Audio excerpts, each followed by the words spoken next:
So hi guys, day 18 tanong sa pagbasa sa 100 life-changing quotes devotional. So madali ta kanang tadang buhaton. Let's start. So giingon diri no nga, you must find the place inside yourself where nothing is impossible by Deepak Chopra. Stiga ijangan ay Deepak Chopra, no? You must find the place inside yourself. So murag nice kung kaila jud kasi kagalingon no sisiho nimo unsa nas imong kagalingon nga walay imposible, di ba? Where nothing is impossible. So sa ko galingon kung unsa ang naadira ang walay imposible.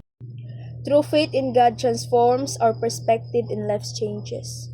So ang tinod ko no nga faith sa Ginoo nag-transform daw nato sa atong the way we think, or the way we decide, the way we solve our life's challenges. When we place our trust fully in Him, we realize that nothing is impossible. Kaya diba, nato sa verse nga, but with man, all things are possible, but with God, all things are impossible. Diba? What do you possible basta nakasa Ginoo? Mabuhat kayo dyan kay siya ang kamhanan. So God's power within us equips us to face every obstacles with confidence and hope. No, tungod sa gahom sa Ginoo, ma-face nato every day atong obstacle nga walay kahadlok and with confidence pagajud and hope.